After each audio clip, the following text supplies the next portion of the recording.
咁呢個係一個個新系統啦。咁新系統嘅咁，首先第一件事就大家要攞咗個 user account 先啦。咁其實呢咁咧就大家會見到有個登記嘅。咁登記其實大家就會揾翻而家我哋係電影發展基金啦，跟住 OFRP 咁樣樣。咁但係你撳呢個 list 咧，咁呢度佢就會提你哋其實係要 send 個 request 去翻OFRP account 呢一邊嗰度去申請一個誒登記個user account 先嘅。係啦，咁登記個 user account 咧，其實大家就會收到一個類似呢一個咁樣嘅一個 email。呢個係個invitation to registration 嘅登記 account 嘅，咁我哋就會撳到落去。咁入到嚟呢度，其實就會登記翻一啲個 user account 嘅資料啦。咁其實呢度登記咧，主要就會係登記翻個 project coordinator 嘅。咁個 user name 當然就可以揀啦。咁但係我哋會建議係以公司嘅名嚟到為主咁樣樣嘅，譬如咁樣樣。咁個 title 就當然當時負責聯絡嘅同事啦。我哋都係會揾阿陳大文先生嚟到登記嘅。咁亦都會填翻個中文名啦。係啦，咁個電話號碼嗰啲咁都會填翻落去嘅。咁呢度就填翻電話號碼、email 同埋嗰個mobile 啦。咁另外就要填翻嗰個 authorization code。咁就呢度會有個嚟填翻呢一個咁樣樣嘅852嗱。咁電話呢度填個 mobile 同埋個 email 就方便去嚟緊聯絡嘅。咁所以大家都要睇翻，因為點解咧？個 email 嗰度咧，我哋嚟緊會有個 activation 嘅 code 會 send 俾呢個 registration user 嘅。咁所以個 email 一定要可以收到 email 嘅資料啦。咁當然啦，你要留翻個聯絡電話，咁有啲咩事我哋同事係可以再聯絡翻大家嘅。咁所以呢度就會一個基本嘅登記資料係啦。咁要 tick 咗去 accept the terms 啦。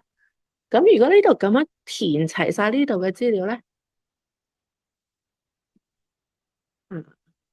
我 idle 咗太耐啦，好似頭先咁，佢就會再問一問大家，咁大家填過就可以 submit 咗啦。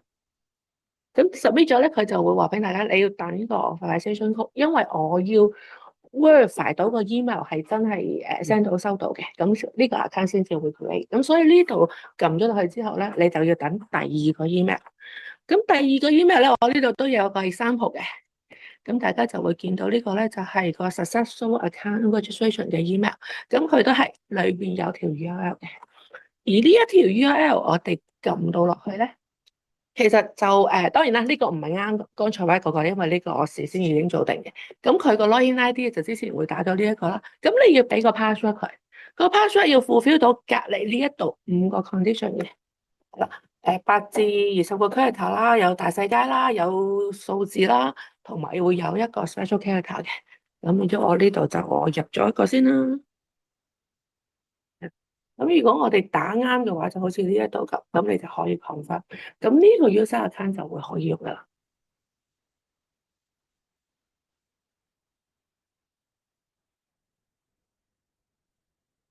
我哋就可以 login 咗落去。咁我哋會嗱呢度就會係 login 咗嘅版面啦。咁最頂呢度其實就可以轉一轉翻，你係英文版、中文版、繁體版定係簡體版。咁亦都呢度咧，其實就可以 login 就可以改翻睇翻自己嘅 personal information，即係你登記咗係啲咩資料嘅。咁另外就係如果做完嘢，我哋就好乖咁樣 log out 翻個 system，咁就喺呢一度咁 log out 嘅咁樣。咁呢個就會有條 menu 啦，大家可以主要我哋會有個 home page，即係而家呢一度見到噶啦。下低呢啲就會係有幾多係outstanding 等緊你哋做嘢嘅。咁最主要就會有個申請表啦，咁你就係撳落去咧，就會有個申請嘅，你同呢度個 icon 撳落去一樣嘅。咁另外呢度就會有個 project 咧，即係當個申請已經批准咗啦，咁作為喺個 project 嗰度運行緊嘅時候，其實大家都要交啲報告啊，交啲文件嘅，咁我哋就會喺翻呢邊嚟到去做嘅。admin 最主要就係如果你要轉 password 或者要改啲個人資料嘅時候咧，就可以喺個 admin 嗰度嚟到去做嘅。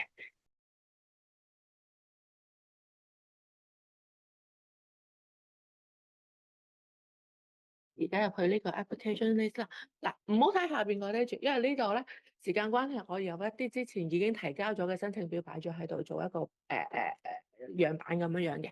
咁但係如果我全新入到嚟嘅時候，我想去申請個 application，我要點做咧？咁我就要喺呢一度撳 new application，咁佢會叫你揀個 scheme 嘅，咁其實都係揀一個嘅啫。咁 confirm 啦，咁佢就會問你攞個 access code。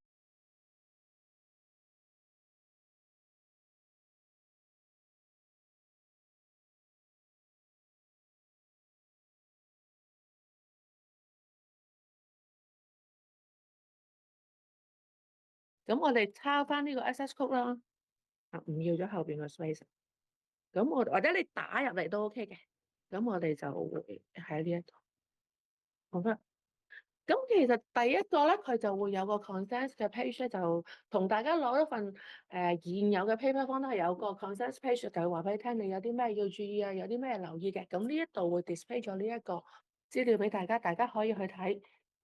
其實呢度咧就會有個 consent，咁大家要 accept 咗呢一個 page。咁我哋就會去咗一個我哋叫做個申請表 application form 入邊嘅。咁呢度你會見到有個 job 單啦，呢個 job 單就其實俾大家跳去第一至六第一至五嘅 session 嘅。咁譬如我想睇翻我哋個團隊嘅資料，咁我哋就會跳咗入嚟呢一度咯。又或者其實我今次係申請，其實我跳咗落個 project 度先，我今次其實係想做一個 demo 嘅啫，咁我就索性我寫個 demo 9月9號嘅咁樣樣。咁其實呢度咧，大家會見到好習慣網上面咧就全部都有星星，就係必填嘅。咁我哋而家呢個做法咧都係必填，不過我哋係按 submit 嘅時候必填，因為啲資料太多啦，要大家喺同一個 session 裏邊填晒所有資料咧，其實有少少就為難大家嘅。所以呢度咧，大家見到嘅呢個可以 save。但係當你 submit 嘅時候咧，佢就會話你呢一個資料係必須嘅，你要填咗我哋先至可以俾你去遞交呢一份 form。咁但係填資料嘅時候，中間你都可以撳 save，我哋係可以 keep 到喺個系統嗰度嘅。咁亦都建議大家填咗一個 session 啲主要嘅資料填齊晒之後咧，就撳一下 save，等佢儲低咗，唔好大家行開咗嘅時候，跟住唔記得咗 save 呢件事。咁呢度就會睇翻。所以咧，雖然我哋係有星星嗰啲係必然要俾，因為你唔交個人名，你唔交個公司名，其實好多嘢做唔到。咁但係我哋就容許你係可以 save 咗佢，喺 submit 嘅時候，我哋先至幫你 check 呢啲必須要填嘅資料係咪已經填齊晒嚇咁樣樣嘅。咁所以呢度大家會見到呢度啦，有幾個唔同嘅 session 啦，你撳落去其實就會見到 expand 咗嗰個 session 嚟填嘅資料。咁首先交咗公司嘅資料先啦，跟住就會睇翻我呢一次個 project 係做啲乜嘢啦。And then 就會係個 budget 啦，我預就會使幾多錢，有幾多收入啊，咁我哋都要填翻個 budget 嘅資料喺度嘅。咁另外就係會唔會有其他嘅資料需要遞交嘅時候咧，就可以喺呢一度下邊嗰度見得到嘅。咁就基本上呢張係張 form，咁填 save 咗之後個 copy 就會喺度。咁呢度可以填翻啦。咁呢度其實我唔講上面呢兩個就住，我哋講個 back 仔，我哋個 back 仔咧就可以翻翻去呢個 list 嗰度。咁呢度 demo 9月9號，咁呢個就係我剛才啱啱save 低咗嘅，大家可以撳入去睇。我亦都有一份咧，我之前已經填好咗部分資料嘅，咁我就可以開嚟俾大家睇下，填資料嘅時候有啲咩留意，有或者點譬如呢一度啦，咁我哋會填咗啲公司嘅資料啦，我聯絡人啦、地址啦，咁樣樣。大家見到呢度會有兩個 action button 嘅，一個紅色，一個呢個就好明顯啦。download 我就攞翻我攞一個 sample 嘅 CV 咁樣嚟到做。呢一個嘅話咧就係紅色嘅代表就係同紅色嘅星星一樣，你一定要有最少一個 attachment，我先至可以俾你 submit 嘅。因為 suppose 你應該係會有個 person in charge 個 CV 嘅，咁呢啲資料係要交嘅，咁我哋就會紅色咗佢。咁咁咪做 demo 啦，咁我哋兩個做法啦，兩個動作啦，我哋可以 download 咗個 template，咁佢呢度會有一個 CV，咁你可以根據呢一個 template 嚟到去做啦。咁另外就係、另一個比較緊要啲嘅咧，就係、大家知道我哋要簽名嘅成份 form，咁變咗我哋呢度有兩個位咧，就係呢度會填咗個公司嘅資料，個person in charge 嘅資料。咁呢度當然亦都會有啊。如果你個 project coordinator 係其他同事嘅，咁呢度可以再填翻，或者係同一個人嘅，好似我而家咁，我就 skip 咗佢啦。或者係原來係李小明，係啦，咁我哋就可能會填翻佢。當然呢個係咩㗎啦？咁我哋都可以填翻佢個資料，咁就作為 supplementary 嘅 information 咁樣會填咗落嚟嘅。咁呢度都係啦。你個 project 嘅 data 你可以 attach 翻佢個 CV 啦，或者唔 attach 都 OK。呢度我哋有個位置叫做 signature 嘅，要簽名。點解特別講呢一度咧？我哋要 download 個 template，download 呢個 template，大家會見到呢個都係喺 PDF 嗰度。其實剛才喺嗰個公司嘅資料同埋個 person in charge 嘅資料嗰度，你填嘅所有嘢咧，我哋都會幫你 preview 咗落嚟呢一度。跟住大家嘅動作就係將佢編出嚟，簽名，抌公司日，scan 翻上嚟，跟住將呢個 scan 咗嘅 file 簽好齊名嘅 upload 翻上嚟。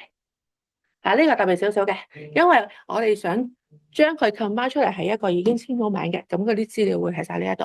咁所以我哋會有個 download 嘅 function 俾大頭嗰次你上面填咗嘅資料，我哋會全部抄咗上嚟，幫你填好晒。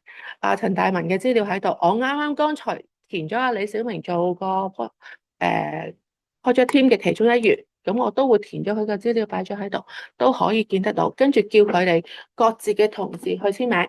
suppose 應該係編咗出嚟首先嘅，咁但係我而家扮咗，我就係 online 咁樣簽咗，咁我哋就可以 save 咗佢。我 save 咗喺呢一度先啦。英文咁我改咗個名做 side 咁樣樣咯，改咗佢。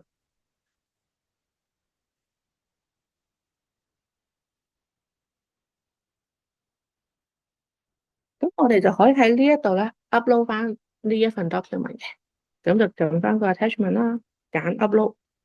咁我哋就頭先我擺咗喺 download 嗰度，咁就揀咗啱啱我哋簽咗名嗰份擺落嚟。咁佢就 upload 咗擺咗喺度噶啦。咁你可以掹走咗去再換過，或者 download 落嚟睇都得。咁譬如我而家 upload 完，見到啦，呢個嘅話，我哋就會由紅色變咗做色。咁佢就係已經 upload 咗。咁我哋叫做呢個 field 嗰個 validation 就叫做 pass 咗嘅。咁我哋可以 save 咗佢啦。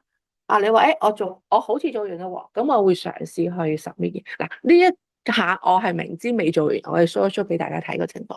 如果我有嘢漏或者有嘢未填嘅時候，我走去撳 submit 會點咧？就係呢度會有個 check fail 嘅，因為我哋系統係會幫大家做一個 validation，就係頭先提過有星星嗰啲 field、紅色 attachment 嗰啲 field，全部都要大家填咗資料。嗱，系統冇辦法 verify 個資料啱定錯，但係一定要有個資料填咗喺度。咁所以呢度咧就會話俾你聽，呢一度嘅話咧就好似有啲 document 你未 upload 喎。咁見到啦，呢度係條 link 嚟嘅，撳落去佢會飛去翻張 form 裏邊嘅嗰個位置，咁大家就可以填。譬如如果我特登啦，我掹走咗佢，save 咗佢。咁呢度明頭先4個嘅啫，如果我而家呢一個再 submit 咧，就會變咗5個，因為我電話號碼冇入。係啦，咁我哋就會撳個電話號碼啦，咁我哋就係啦，紅色，咁我哋就會填翻個資料，同埋呢啲嘅話，我哋就會 upload 翻上嚟嘅。我會攞一個叫做 sample document 嘅擺上嚟，係啦。咁其他呢3個其實都係嘅，咁我就 upload 埋上嚟啦。我做 demo 我就攞個 sample document，大家就要揾翻相對應啱嗰份文件上嚟嘅，係啦。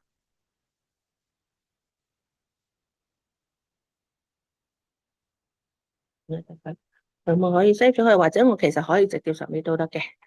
咁我哋就會係啦 submit 咗。不過留意大家 submit 其實係已經真係已經當交咗噶啦。咁冇得話，我想 unsubmit 就冇嘅。咁但係大家就要留意翻呢樣嘢。咁同埋係頭先提過，我哋有個簽名嘅。咁呢度有個 function 咧，就係 export 翻晒所有你 attach 咗嘅 file。另外一個咧就係 export 個 application 㗎。呢個要做啲咩嘅咧？撳落去其實佢都係俾一樣嘢你，就係一個 PDF。咁就係將頭先你填過嘅所有資料，我哋就擺咗上去將 application form 嗰度，咁就 preview 咗㗎啦。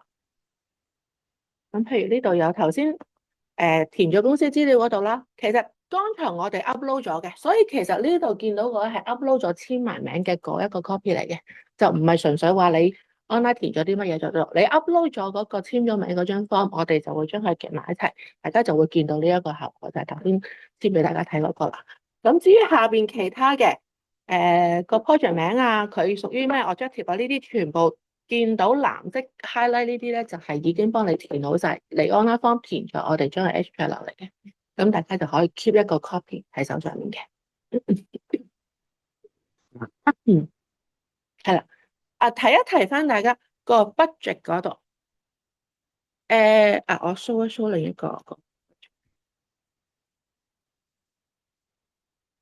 budget 嗰度咧，就以往就大家係見到一個 table 嘅啫，咁嚟緊呢個咧就其實大家就譬如我 manpower，我好似呢一個咁，其實我有3個工作人員嘅資料嘅，咁我就會喺呢一度咧用個 add row 加3行，跟住就會有翻，譬如係文員啦，我有3個我有5個文員會要請嘅，我係3個啦，咁每個人1萬，跟住有個 manager 啦。2個啦，CEO 有1個，咁 example，咁就想象下大家 OK，呢度係擺 manpower 嘅，咁你有幾多人員嘅就擺喺呢一度，下低有 equipment 嘅，個 venue 啊嗰啲嘅話都會擺，希望大家會擺翻喺相對應嘅地方，或者呢個 category 唔夠用，你想加個 subcategory 嘅都可以。咁譬如個 venue 嗰個嘅，你想分翻開一個係for example，一個係 local，一個係 overseas 嘅，咁你可能呢度可以上面呢個就我哋local 嗰個 local 嘅場地啦，跟住我 subcategory 其實我想將佢分翻開就係 overseas 嘅 rental，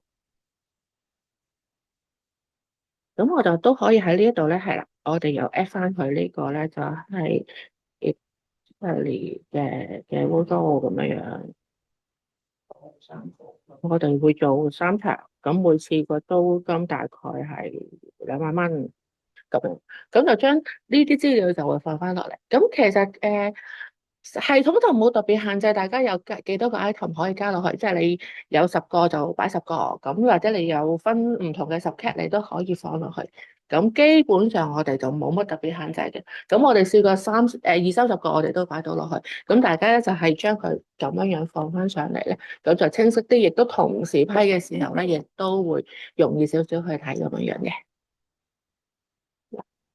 我哋都係啦，可以 save 咗佢啦。咁亦都係你呢度填咗嘅資料，就好似頭先咁，我哋就會喺張 form 嗰度會 show 俾大家睇到嘅。咁當然啦，剛才我個 demo 我就 submit 咗先睇翻張 form，但係其實而家都可以撳佢出嚟睇嘅。係啦，咁譬如呢一張就係剛剛我啱填加咗 overseas 嗰個，咁但係你會發覺咧，其實因為我係啱起嘅，我連啲公司嘅資料嗰啲我全部都未填，就好似而家咁樣樣，我哋會 skip 咗一版，而且亦都係得 demo 9月9號呢一個。咁但係其實個 budget 嗰度咧，剛才我填嗰啲咧，其實就會喺翻晒度啦，咁都係一樣。所以你填嗰啲資料嘅話，就會喺呢一個 generate 嘅 PDF 嗰度會反映咗佢出嚟嘅。咁亦都係啦，方便大家睇你填嘅資料，我哋會 highlight 咗藍色喺呢一度，咁就大家會認到邊啲其實係本身個系統裏邊嘅字，邊啲係你輸入喺個系統度，跟住佢幫你抽出嚟嘅資料嚟嘅。係啦，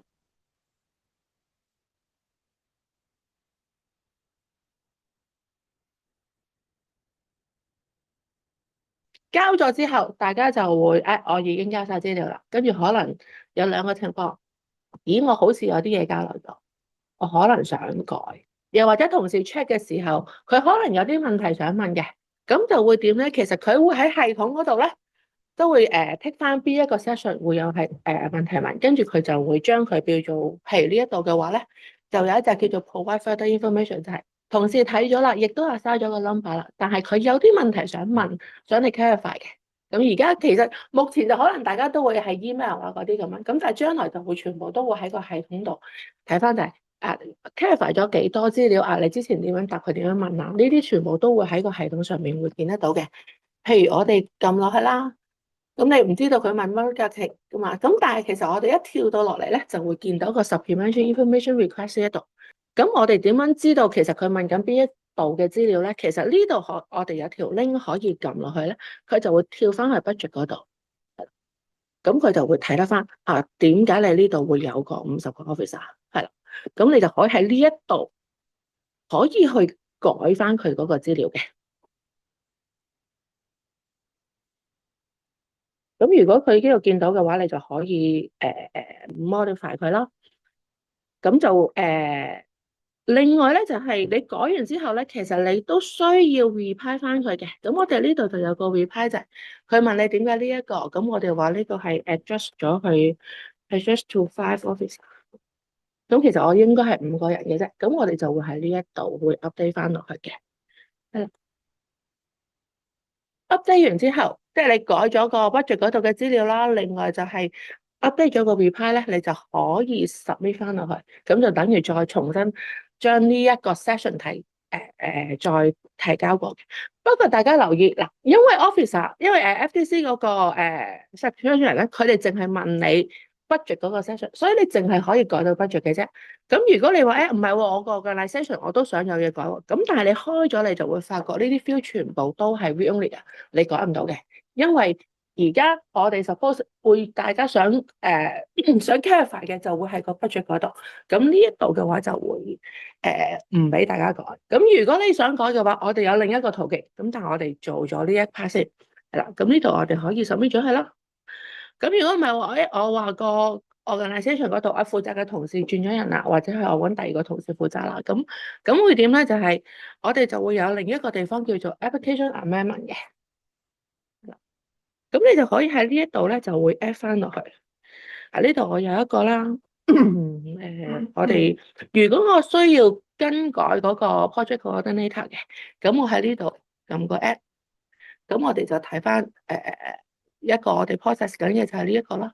跟住我哋就會揾翻嗰個 correspondent applicant 個 organisation，即係個公司嗰個資料啦，或者係個 person in charge 嗰個 information，因為我想改陳大文個資料，咁我就會揀呢個。同時間，我又想個 project period 我都想 update 下我可能褪多1個月咁樣，for example，咁我就可以將我今次要改嗰啲 item 我就放晒落去。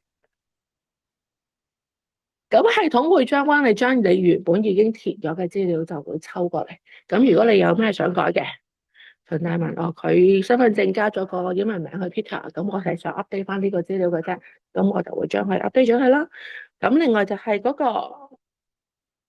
project period 8月到2月，2月可能唔得喎，我可能要褪到3月咁樣樣，咁我就會喺呢一度改出嚟，跟住我可以 save 嘅。咁呢個就會係一個啦。咁你會見到 save 咗之後咧，我之前改過嗰啲咧就會見到紅色係翻閱咗，咁就話俾你聽，你今次改咗啲咩嘅？跟住咧，我改咗呢度，我原本係填咗啲咩嘅？咁你可以撳 previous value 呢度入去睇，咁佢就會將你原本之前 submit 嘅時候，或者係之前嗰個版本，陳大文，我原來冇 Peter 嗰隻字嘅，原來嗰個 completion date 之前我哋係填咗2月嘅，咁呢度就會 show 翻俾大家睇。呢個 screen 就比較窄少少，咁但係如果平時大家啲比較闊嘅 mon 嘅話，呢度兩邊就應該好清晰咁樣可以睇到嘅。咁你見到都係我想改嘅嘢啦，咁你可以submit 咗呢一個 amendment request，咁就同時會收到個 email，亦都知道你有個咁嘅 request 改，咁佢就會去處理嘅。咁處理嘅情況咧，就係佢可能會兩個情況。第一個佢可能會再問多你少少問題，咁佢就會 return 翻俾大家。同頭先一樣，都會有一個 session 咧，就係佢 return 咗啲乜嘢嘢，跟住想問你啲咩問題，你可能都係要 reply 翻俾佢。又或者另一個就係佢覺得 OK 啦，佢幫你 check 咗冇問題啦。咁其實呢個佢個 status 就會 check 咗，同時間個 application form 上邊嘅資料我哋就會更新咗㗎。呢個即係如果呢度佢係check 咗冇問題嘅話咧，咁就兩邊都有啲。咁但係如果佢有個情況就係，譬如呢一度我未 submit 嘅，咁大家見到啦，呢度有個垃圾桶，咁我唔要嘅。呢個其實我之前整過，咁而家都唔使改啦，咁我就可能喺個垃圾桶嗰度，咁我就會抌咗佢。又或者你 submit 咗，跟住佢 return 翻轉頭嘅時候，你都覺得係喎，我唔使改喎，你可以withdraw 咗佢。係咁，同時 return 咗呢一隻啦，咁大家可以開翻出嚟睇嘅時候咧，我改過嘅嘢啦，咁佢都點解 return 嘅話都會喺呢一度 please provide information more information，咁都係啦，你可以 reply 佢，你可以 reply 佢，同埋你可以解釋翻你點樣解要 make 呢個 amendment，你唔一定要改上面嘅位嚟嘅，但係你可以純粹解釋翻點解，跟住你就可以再 submit 佢，或者你覺得都唔需要改啦，咁我可以抽起呢一個嘅 amendment 嘅，咁個 withdraw 嗰個 function 就會喺大家手上面。咁 application 嘅話咧，就會大概係咁樣樣。咁跟住咧就會係FDC 嘅同事啦，佢哋就會審批啦，同埋會上會睇啦。咁直至到大家其實當佢 check 完嘅資料之後咧，大家會收到一個 acknowledgement letter 嘅。咁佢裏邊會有一個 email send 俾大家，入邊有個 acknowledgement 嘅 PDF 咁樣樣。咁如果個申請嘅其他咁同事都會用其他渠道去問你，咁但係如果關於 application 上面咧，就會好似頭先咁樣樣喺個 online 嗰度去 return 翻嚟都可以做嘅。咁如果審批完亦都上會嗰度都批咗嘅話咧，咁大家就會有同事會聯絡你，跟住會 send 個 offer letter 俾大家，跟住大家簽翻個 offer letter 之後，我哋就會 convert 咗去做一個 project 噶啦。有唔同嘅 stage，我哋會有 email send 俾大家嘅，咁其實一陣間會講嘅。咁譬如大家見到啦，剛才大家見過嘅個 invitation email，咁就係呢個 registration 嘅時候就會有兩個 email 啦，一個 invitation，一個就係 successful 嘅話，你就要 activate 個 account。好啦，咁頭先講我個 account 起好啦，跟住其實有啲咩情況會仲收到一個 email 咧？第一個咧就係佢 send 個access code 俾你可以開一個 application 嘅時候，又或者當你個 application submit 咗，咁你其實都會收到 email，知道已經成功 submit 咗啦。跟住佢哋 verify 咗啲資料之後，其實會有個 acknowledgement letter 嘅，咁佢嗰個都會 send 俾大家。最後一個就係佢哋有問題想問嘅時候，佢可能會 return 個 application 俾你哋，咁嘅時候嗰個都會 email 到俾大家。所以其實就係一個就係你有 action 要做，就係譬如開個新 application 啦，又或者你交咗嘅資料已經見到啦，佢哋係 acknowledge 咗，或者佢有個 clarification 需要你去處理嘅時候咧，都會有個 email 去通知到大家。頭先做咗 application 啦，同埋 amendment 啦，咁個 amendment 如果 return 咗或者係 check 咗嘅話，都會收到個 email 嘅。同埋，如果就算你主動 withdraw 都好啦，我哋都會有個 confirmation 嘅 email 俾你，咁就知道已經退出咗啦。咁退出咗嘅話，或者係已經 confirm 咗嘅話咧，咁或者第三個情況 reject 咗嘅話咧，咁大家都係要重新再交過一次申請嘅，你可能交其他嘅資料落嚟。如果個 application 已經 approve 咗啦，大家亦都簽咗嗰個 offer letter 啦，咁我哋踏入咗呢個 project 嘅階段嘅時候，會見到啲乜嘢？咁我哋而家就嚟緊去入咗呢個 part two，就係作為 project 之後會。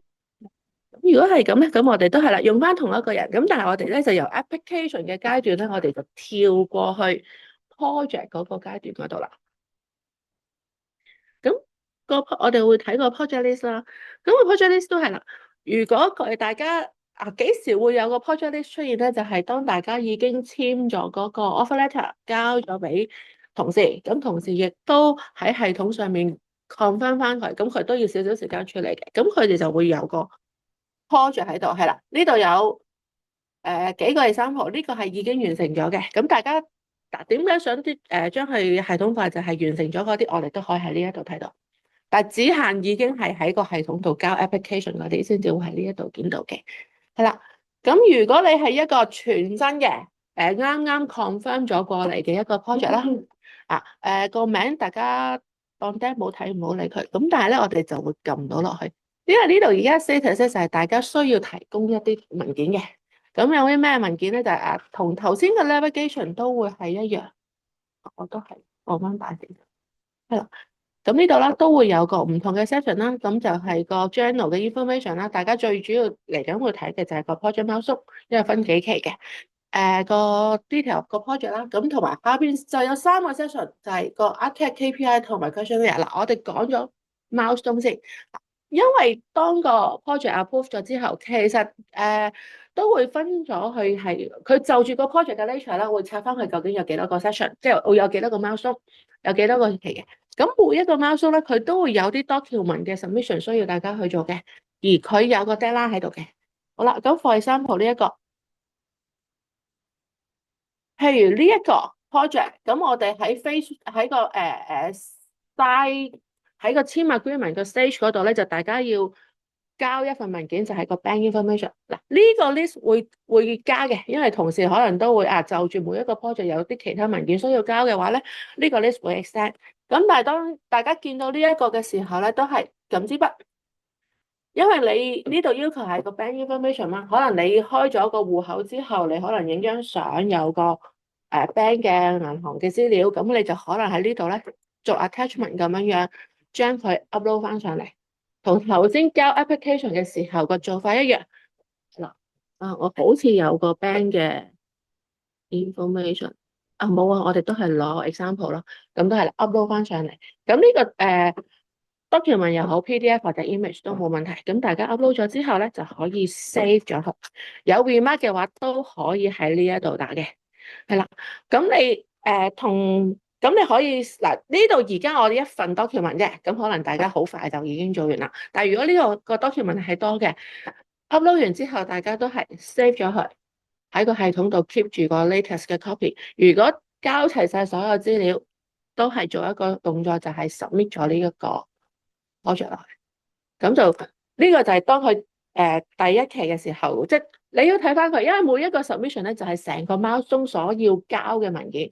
嗱，呢度而家係一份文件，但係譬如我如果咧呢度有個 navigation 嘅，呢度係見到有3個 bullet 啦，咁其實佢就有3期嘅，咁我哋可以用個箭嘴咧，你就見到啦，我褪咗去下一期。咁呢一期嘅話咧，佢需要嘅 document 就2份啦。嗱。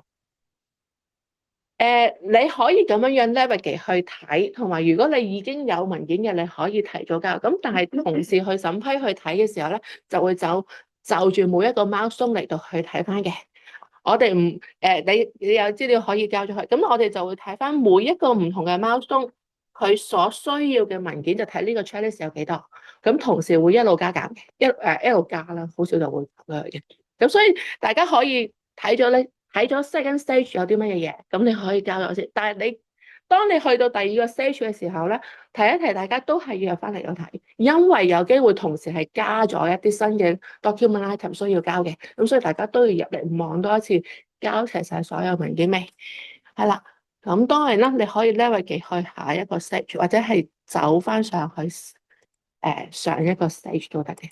而你每一次開個 project 呢一份 form 嘅時候咧，我哋會跳到去 current 嗰個 stage 嘅，即係譬如呢一個我而家個 current stage 係第1個 stage 嘅，所以你入到嚟嘅時候咧，我哋會見到第1個，或者我哋去翻出邊，我其實有另一份都行緊嘅 pending document submission， 應該係呢份，但係其實呢份咧我就已經行到去最後嗰個 stage 嘅，因為我前面嗰啲已經行完噶啦，咁。佢就會跳咗落嚟呢一度，就等緊我交其餘嗰啲 document。咁所以每一個都係大家睇翻個 project 已經行到去邊一個 milestone，咁佢需要你交啲乜嘢 document，或者係嗰個 document 仲有冇嘢pending 緊，或者係嗰個 deadline 係幾時嘅話，大家都可以喺上面呢一度會睇到嘅。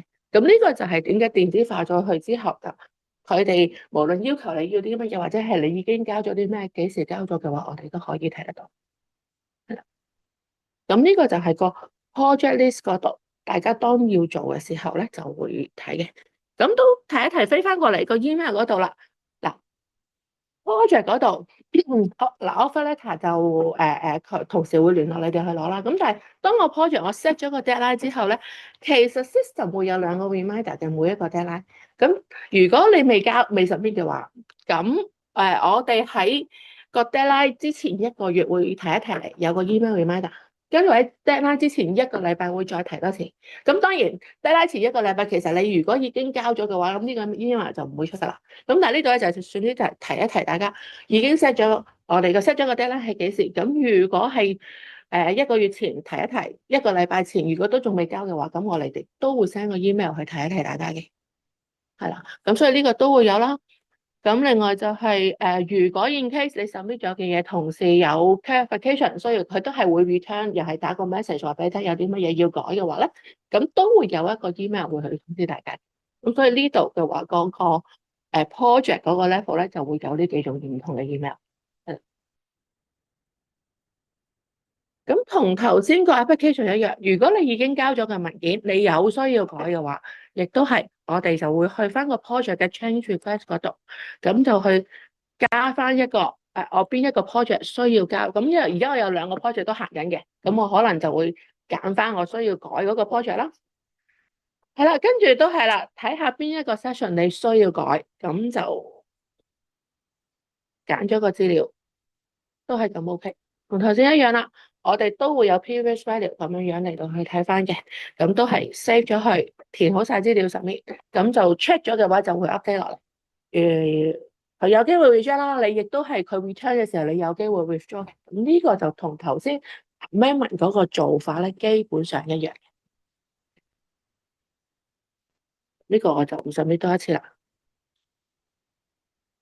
嗯，咁project 嗰度仲有啲咩咧？就係其實大家而家都會交緊三樣嘢嘅。第一就係會填翻個資料，就係同你呢一次嗰個 project 同 ArtTech 有冇關係？即係你有冇用到啲電子化嘅藝術嘅元素啊嗰啲咁樣樣，咁就會大家需要填翻啦。咁第二個就係會有一啲 KPI 有幾多人嚟參觀過，有幾多人俾咗啲 feedback 啊嗰啲咁，咁有個 KPI 嘅資料。咁呢啲係咩情況會填咧？就係喺個 project 去到最後或者係尾二嗰個 stage 嘅時候，下低我哋會有三個 session，一個係 ArtCAD，咁你就可以填翻我呢一次嗰個 project 我冇用到啲 ArtCAD 嘅元素，如果有嘅，我3號有嘅，咁我個 budget 係喺每一個唔同嘅 element 我用咗幾多錢，即係譬如全息，你今次玩係一個全息技術嘅，我用咗5000蚊咁樣樣，咁呢度就會填翻個資料，跟住你就可以喺呢度揀submit，咁就係 for ArtCAD 呢一 part 咧就會填咗個資料之後做 submission 嘅。咁呢個係喺其實個 project 都差不多完㗎啦，即係去到最後個 stage 嘅時候，你先至會講翻喺個最後一期嗰個 milestone 嘅時候咧，就一定要已經交咗呢一個資料嘅。咁你可以 submit 咗佢啦。咁呢個就係 ArtCAD。第二個咧就係 KPI，係啦 KPI 嘅話，你呢度你搞咗舉辦咗呢個活動，有幾多人嚟過參觀啊，或者係有幾多個 enquiry 啊之類咧？咁其實呢個都係可以喺呢一度填翻嘅，同你而家交嘅一模一樣，只不過就係 online 去填翻啲數字俾個系統，俾個會嘅啫。喺呢度我有2500人，咁我就會喺呢度填翻，亦都係我撳個 submit 就已經 pass 咗。如果有需要改咧，呢個就有少少唔同，你就可能聯絡個 subject officer，叫佢幫你按落嚟到去改。係啦，呢個就比較有少少個位置唔同嘅。咁第三組要交嘅資料咧，就係個問卷 questionnaire。咁問卷嘅話咧，就呢度你會有機嗱，因為我哋問卷係計每一個活動嘅，咁你其實你呢次個 project 可能搞4個活動咁樣先算啦，咁你可能呢度就會交4張問卷嘅結果。咁撳落嚟，咁其實你要填嘅咧就係個活動嘅名啦，幾時開始，幾時完，有幾多人嚟參觀呢個活動，參加咗呢個活動，有幾多份個填咗嘅 survey 交咗落嚟，咁你可以填翻。咁同埋咧，你係咪用緊部門嗰個 standard 嘅嗰7條問題嘅嗰張嗰個問卷去填？如果係填嗰7條問題嘅話，咁就每一條問題填翻個數字落嚟。因為question one 啦，question two A 至到先。補充一句，嗰7條問題咧，即係講緊你喺offer letter 咧，佢會有一個 annex 咧，就係 for 個 questionnaire。咁一般嚟講咧，大家都會填嘅。咁以往咧就係一個 summary 啦。咁其實都鼓勵大家係啦，係 summary 嚟嘅。再 summary 啲嘅，我哋交嗰啲。再 summary 咁唔係即係唔係交7份，即係你係講緊你一個 overall 成個活動或者你成個 project。你收到100份問卷，跟住第一條問題有20個人填 very satisfactory，有60個人填 satisfactory 嘅，咁你要填嘅係20同埋60啫，唔係逐份填。冇咁驚，係將佢 summarize 咗每一條問題，其實各自嗰個答案有幾多人填翻嘅啫，你當一版嘅 Excel 咁樣啦。係。咁如果你唔係用 standard 嘅嗰啲條問，我唔係問呢7條問題，我問其他問題嘅。咁我哋最後有個叫做 additional questionnaire，咁你就 upload 翻嗰個 file 上嚟，係 PDF，咁你就可以咁樣去 upload 翻。同樣都係attach 翻一個 summary，唔好將100份問卷掟上嚟。100份問卷上嚟，我哋係要將嗰100份問卷嗰個 summary 個 survey 嘅 result 交上嚟，就唔係個 individual record 係啦。咁大家留意翻。但就算填上面嗰7條問題咧，都係個 summary，唔係100張問卷，我要100個 record，唔需要，我只係要嗰個活動嘅一個 summary 就得㗎啦。同你哋而家交嗰個都似嘅。好多句咧，即係啱啱講到一個 activity 去交一份呢個咁嘅啦。但係其實咧呢個究竟點為之一個 activity，所以就視乎各位申請機構點樣去界定嘅。因為有陣時例如話我搞咗50場 screening 咁樣，你係咪要填50次咧？其實就我哋就覺得呢個就睇下你哋點樣去界。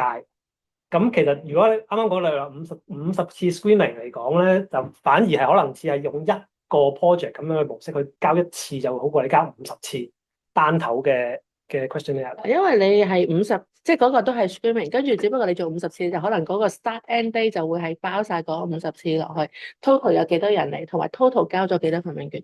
咁但係當然啦，你話唔係我搞咗一個 roadshow 再加一個 screening，咁可能你會考慮下啦。係，咁呢個就會大家嗰個考量點嗰個問題。咁當然都係你哋嗰度決定嘅。咁填咗咧，咁就可以 save 同埋。最終都係成個連埋上面milestone，即係而家我係已經喺最後嗰期啦。咁佢有啲我需要交嘅文件，我又交咗啦。跟住同時間 questionnaire KPI 同埋個 article 我都填晒咧，我就可以 submit 嗰個 project。咁我哋就叫做去 completion 嗰個 stage。補充一句啊，所有涉及 save 或者 upload 完嗰啲咧，其實你係未交嘅，你係要撳咗 submit 呢個掣咧先係交。咁所有涉及 submit 呢個掣咧，就大家要小心撳啦，因為撳完之後咧，原則上係翻唔到轉頭嘅，即係就會系統就會 send 咗嚟俾我哋度。咁而呢個 send 咗嚟俾我哋度嘅所有資料咧，都會喺呢個系統上面記錄嘅。咁save 都會記錄咗㗎啦。係啦，但不過係叫做喺你自己個 draft 嚟嗱。如果你只係 save 嘅話，你仲可以改佢裏邊嘅內容。submit 咗嘅話，就等於你個 email，你喺 draft mode 你就可以繼續改啦。咁但係如果你個 email 已經 send 咗出去啦，咁就只能夠聯絡佢去再更改啦。咁個 submit 嗰個動作咧，就等於 email send 嗰個動作係啦。同埋我哋冇 callback 嗰啲嘢嘅，咁我哋只能夠要求佢就係我想改翻啲嘢，你彈翻過嚟俾我啦咁樣樣。